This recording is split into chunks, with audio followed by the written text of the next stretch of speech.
Hi, my name is Eric Kramer, and I'm excited about being able to speak with you tonight about a really new and different approach to job interviews called active interviewing. This is something that few people are using, and the people that are using it are finding great success with it. So interviews are broken, and you need to fix your interview.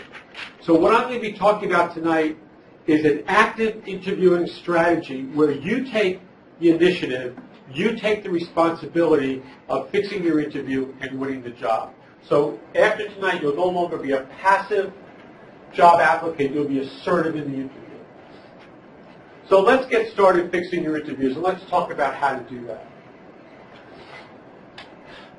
The strategy that I'm going to be sharing with you tonight is active interviewing. Now what's interesting, if you look at the whole interviewing landscape, there's all sorts of interview strategies and techniques on the hiring manager's side. There's behavioral interviewing, there's panel interviewing, there's structured interviewing, there's unstructured interviewing, there's top grading interviewing. So there's all these strategies. But what's on the candidate side? What's techniques, what strategy, what kind of school of thought is there for job candidates? There were none. Now there is. Active interviewing is a strategy, a structured approach for job candidates to use in their interviews. And it consists of branding, selling, and presenting oneself. And we're going to talk about each of those steps. So the first thing I want to tell you is about job interviews is two things. The first thing is a job interview. When you think about it from start to finish and what's going on in a job interview, an interview is a sales call. In an interview, a candidate is presenting their service, is selling their services to a customer, and that customer is an employer. So it is a sales process, selling your background, skills, experience, education to a customer. So that's the first thing I want to tell you, that interview is a sales call. The second thing I want to tell you is that when people hear that they need to go into an interview and sell themselves, they get nervous. They say, I'm not a salesperson. I've never liked sales. I've never been in sales. I don't like the idea of sales. I've always avoided it. Well, here's the news. We are all salespeople. We are all selling constantly. If I change the word sale to persuasion, we are persuading people all the time. And the idea in an interview is you want to persuade the interviewer that you are the best candidate for that position. And that is really a sales process. You are all good salespeople. You have sales skills. We'll talk about sales tools you can use in the interview. So it's a sales situation, but don't be nervous. Don't be concerned about going into sales. So I'm going to talk now about what you can do before, during, and after your interview to really be successful. So if you think about any salesperson going into a sales situation, they do a lot of research. They make sure they know about what the company is about, who they're selling to, what the needs are of that company. And that's what I'm suggesting you do before your interviews. So what I'm going to be suggesting then is to put together what we call a briefing book. It is a book that you will put together, and this is the content of the book. The first thing is information about the location, the time, who the contacts are, who you'll be interviewing with. That's the first piece of information in your briefing book. The second piece of information is industry information. What is the industry that the company is in that you're interviewing with, and information about that industry. What are the trends? What are the dominant companies? What's being written about the industry? What's the future of the industry? And you need to be able to assemble this information and be able to study it. The second is company information. Information specifically about the company. Who's the CEO of the company? How long has it been in existence? How many employees? What's their revenue? What has been written about the company? Who's their competitors? What's their competitive edge? What is what's the deficits? So you really get to know that company. Again, The number one complaint that an interviewer has that people aren't prepared. You need to have this information. The third is job-specific information. How long has the job been open? Why is it open? What are the critical job requirements for that position? What are they looking for in a person who's going to fill that position? This is all the content you need to have. And then the last piece for your briefing book is interview performance guidance. In this book, you write down, what are you good at in an interview? What things are you shaky about in an interview? Are there personal habits that may get in your way in interviews? You want to write those down. What questions are you likely to be asked in that interview? How are you going to answer those? You want to include all those things in your briefing book.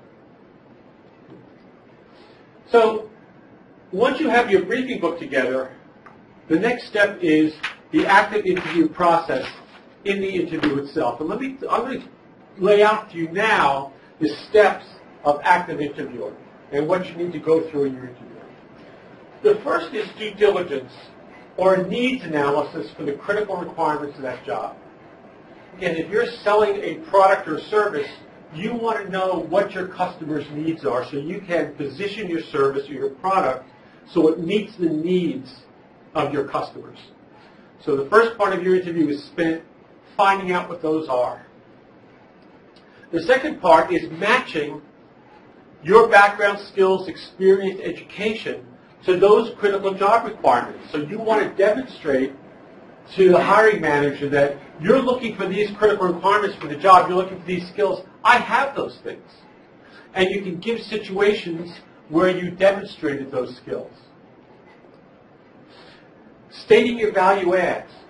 You can pretty much be sure that when you go into an interview, each person that you're competing against has the basic requirements for that job. They wouldn't have been invited for the interview if they didn't. So you need to start to talk about and show how you differentiate yourself.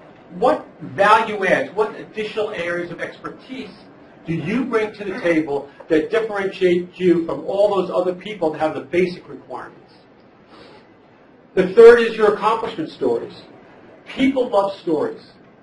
By telling stories about what you've accomplished in your interviews, it brings your past alive. It's easier for the interviewer to relate to it. So you need to go into your interview with some powerful stories that you can relate and talk about in the interview. Sharing your personal success factors. Personal success factors are your soft skills. It's the things that you do interpersonally, personally with others, on teams, that make you good at your job. The next part is your implementation plan. So think about selling a product or service to a company. When they buy that product or service, they're going to expect to know how that's going to be implemented. What are you going to do first, second, or third? You need to present your implementation plan to the interviewer. What are your goals for the first 30 and 60 days when you're hired? Okay. And you need to lay those out, and it becomes a very powerful conversation about how you're going to add value to the company quickly. Stating your benefits. This is kind of a summation of why you should be hired. The mistake that many people make in interviews is that they talk about their features. I've done this, I have this education, I've worked at this company. That's all your features. But what benefit is that to the company that's looking to hire you? I have 20 years experience doing this. Okay, that's a feature. But the benefit to the company is, and then you state those very clearly so that the interviewer doesn't have to guess at what those benefits are. And then, of course, you want to ask some good power interview questions. A power interview question is defined as a question that reflects knowledge of the industry, the company, or the job. And you want to go in prepared with a list of questions to ask. So when they say to you, do you have any questions for us? You say, yes, I do. In fact, here they are. So I've given you a really good list of strategies, information, content that you need to bring into your interview. My guess is you're sitting there saying, oh my gosh, how do I ever put all this stuff together? How do I organize it? How do I present it? so that it's comprehensible and quick and easy for the interviewer to understand? Well, I'm glad you're asking that question, because I have an answer for that. And in fact, this is the heart of active interviewing. So the first thing I'm going to say is that you need to present this information visually. One of the big problems about interviewing is it's 2 people, 3 people, however many is in the interview, sitting and talking to one another. Only 20% of the population are auditory learners, which means they learn by listening. 40% are visual learners. 40% are kinesthetic learners. That means they have to do things in order to learn. So in interviewing, and why is interviewing broken? Because we take the least successful way of communicating information, which is simply having 2 people talk to each other, and that's what we do in interviews. You need to be able to present your information visually in an interview. And you see the benefits. Persuasion goes up, time to communicate goes down, learning goes up, retention goes up. One of the research shows that if you're in an interview and you're talking to the interviewer, they're only going to remember 50% of what you say, and it's going to be the 50% of what they're focused on, not necessarily what you want them to focus on. So you need to present visually. How do you do this? You need to put together a presentation that you bring with you to your interview. And this is what a presentation looks like. This is actually physically what it is. It is a presentation that you print and bind and take with you to the interview, and you give a copy to each of the people that you are interviewing with, and you have a copy yourself. And you go through this presentation. So one of the questions is, how does this get introduced into an interview? Lots of people walk into an interview, and the first thing they say is, I'm really interested in this job.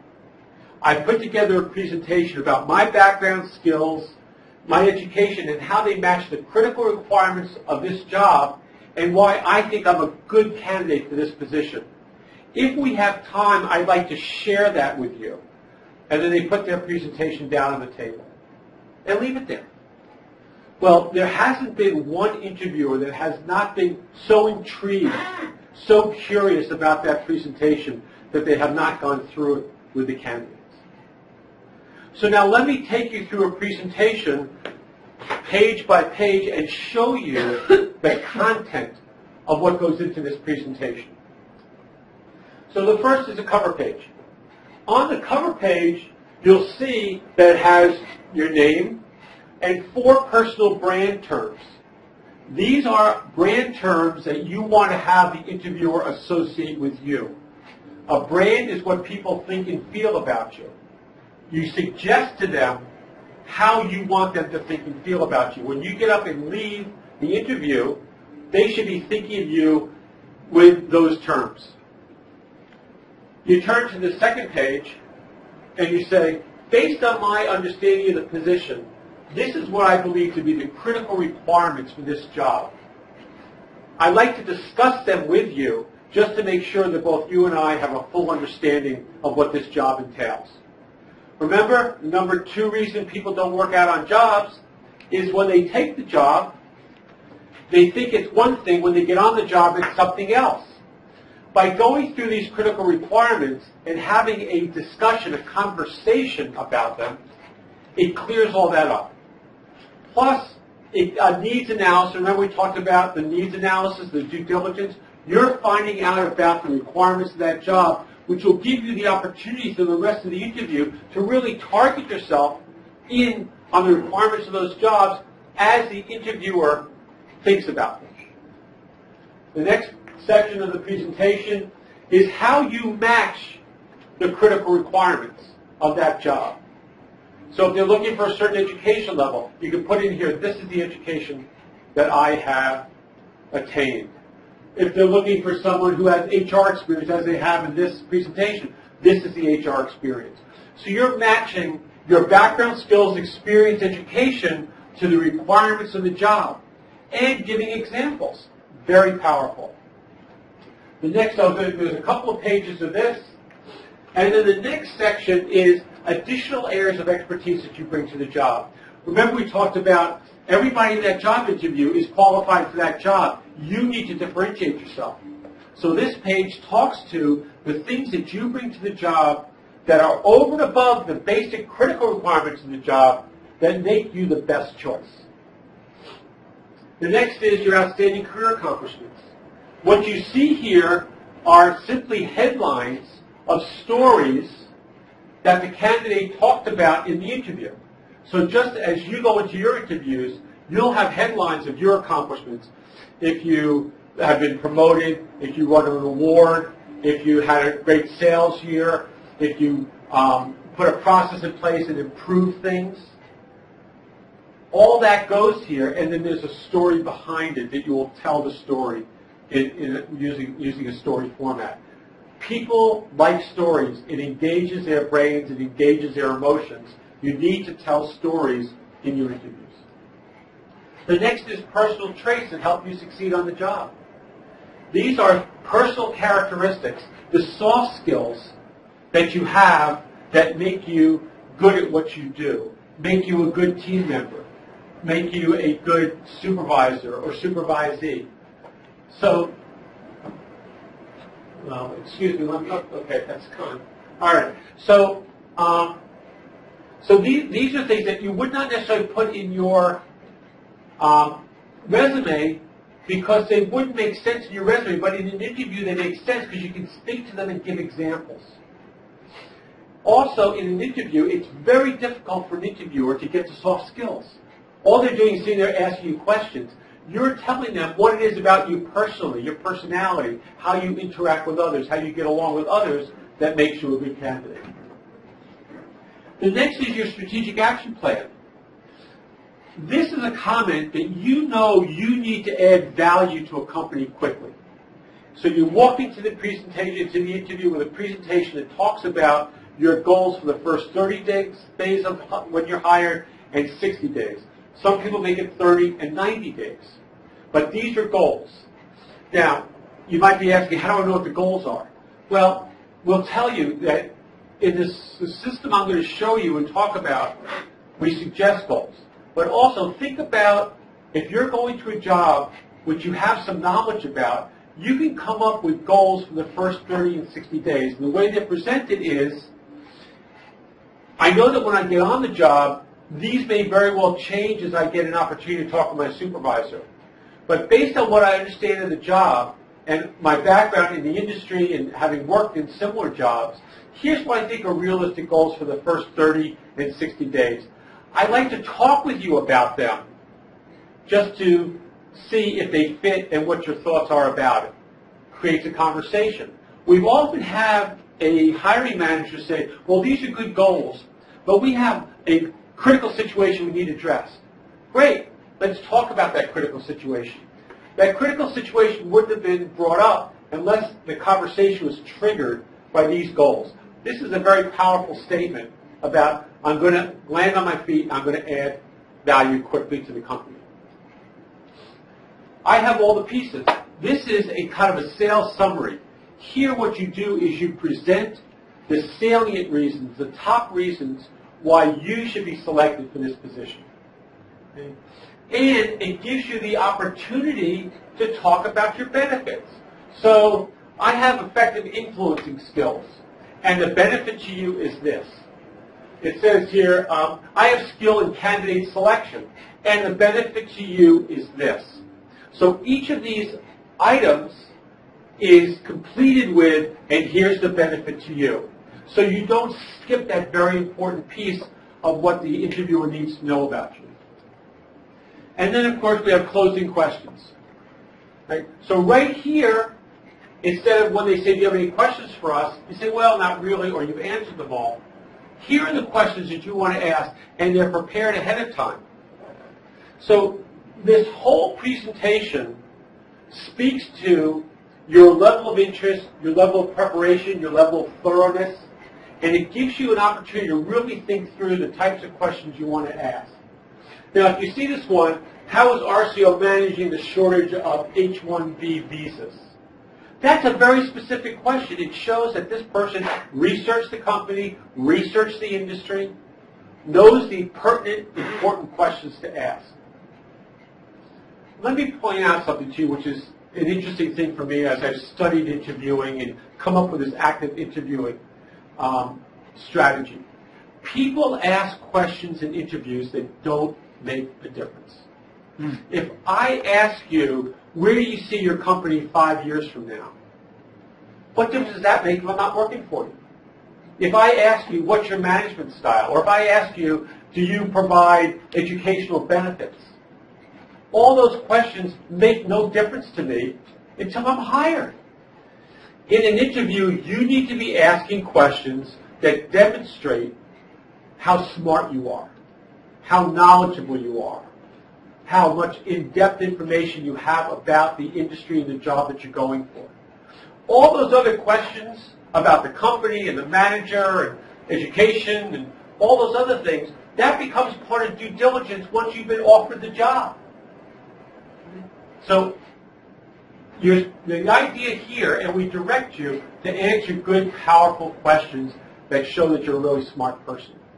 I've had people hired based on the quality of the questions they've asked, because it really showed the hiring manager they knew what the critical issues were in the industry or the company. So let me take it back one step. So here's the thing. I've gone through this incredibly detailed and thorough and complex presentation. Most people, when they see this, say, I'm done. It's way too complicated. I have no time to put this together. How am I going to start? Well, here's the really good news about this, is that from the active interviewing strategy, I've developed a website that helps you build step by step by step an interview presentation. And instead of it taking hours like it would if you started from scratch, we actually walk you through the presentation where you can put one together in as little as 40 minutes. Many people take longer, but if you really want to get through it quickly, it's 40 minutes. And why is that? Because we have what's called expert library. So let me give you an example of an expert library. In the interview, they're going to say, again, do you have any questions for us? The last part of your presentation is a list of questions. We have a section of the software where you go and you click on a questions library, and we present you with hundreds of questions. In fact, this is just one page of many possible interview questions you can ask. And this has to do with the general company questions. We have questions about education. We have questions about career path. We have questions about management style. We have questions about company culture, and on and on. All you need to do is go into the software, click on one of these items, and it pops it into your presentation. You can then edit that text to be specific to your interview. So at Interview Best, which is the site, the URL will come up, we actually guide you through page by page. So additional areas of expertise. We have that broken down by profession. So if you're going to HR or information technology or law or banking or any of these professions, we have a long list of areas of expertise. So for example, if you're going for a law job and you're going into corporate law, but you have experience in criminal law, you may pop that into your presentation saying that, you know, an additional area of expertise I bring to you is that I have knowledge of criminal law. So that as a corporation, if anything happens and you need to get into criminal litigation, I can help you with that. It's a differentiator. If you're going to be a manager of a factory and supervise a factory, maybe you could read blueprints. And maybe you've worked with a construction contractor building a factory. You can put that into your presentation. Not part of the critical requirements of the job that you understand blueprints. But if that company is going to expand their factory, or if they're going to build a new factory, you are bringing something very valuable to the table. If you do web design, web development, social media these days, that's an area of expertise that lots of companies in many areas really need, but may not be a requirement of the job that you're going for, but it is a super value add. We have that library. The 30 and 60-day strategic action plan. We suggest goals for you if you're going, again, into IT or sales or human resources. We say, here's some goals that you may want to consider in the first 30 days of being an HR manager. Here's some goals you may want to consider in the first 60 days. Or if you're going to be going into IT, here's some goals for the first 30 and 60 days. You pick those out of the list and put them into your presentation, and then you can edit it to be specific to your situation. So we really guide you through step by step by step, so you come out with a super powerful, really professional presentation that you will feel very confident and proud of bringing to your interview. So when you're done, certainly after the interview's over, you really need to follow up. The mistake that people make is they write a thank you letter. You don't want to write a thank you letter. You want to write a follow-through letter. A thank you letter sounds like, thank you very much for interviewing me. A follow-through letter continues the sales process. And it sounds a lot more like, I was impressed with this about your company. I know that my background and skills in this area will contribute this to the company. I'm looking forward to being able to help your company achieve this. If there was concern to address that, I know you were concerned with, however. So it becomes a letter that really follows up on the interview and continues that persuasion, that sales process. And it's not such a simple thank you that you write in 5 seconds. We also have in our software program a function that helps you write follow-through letters. And we do that by giving you sentence stems that you complete. I was particularly impressed by, and you fill that out. I know you were concerned with, however. I know that I can contribute. And after you've filled out those sentence stems that you've chosen, it generates it into a letter that's a powerful follow-through letter. Okay. So I've talked about what you can do before the interview, which is the briefing book and putting all that good information together that you need, all that content, that information about the job. Then you go into the heart of the interview process, which is bringing that tool, that presentation into your interview to really communicate forcefully and fixing that interview. If you have a bad interviewer, that interview presentation will cure that bad interviewer because you're giving them the information they need to know about you. And then when it's over, you have a very good, powerful follow-through. So that's really my presentation for this evening. These are 2 sites that you should really know about. The first is Active Interviewing. Active Interviewing talks about the idea behind active interviewing, the strategies. I also, as you can see, I've written the book, Active Interviewing, which is available on Amazon. This has all the content you want to know about how to engage in active interviewing and differentiate yourself from other candidates. Your competition is not going to know what hit them when you're able to go in and use an active interviewing approach. And then the last site is interviewbest.com. Interviewbest.com is where you will find the tools to help you build your briefing book, your interview presentation, and your follow-through letter. And once you've gone through those 3 tools, you will be well prepared for your interview. In fact, I guarantee 4 things. I guarantee, 1, that you'll be more confident and less anxious. I guarantee that you will have a great presentation to bring with you to your interview.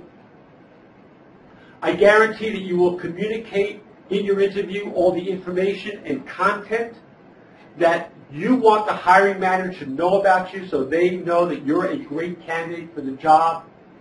And the last thing, which is really important as well, is I will guarantee that after you leave your interview, you will feel that you've done a good job. And that's important because I speak with so many people after their interviews and says, I blew it.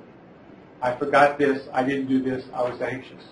I can tell you, whether you land the job or not, and of course we can't guarantee that you'll land the job, but you will feel after your interview, I did my best. I really gave it a great shot. And your confidence will continue to be high. Thank you.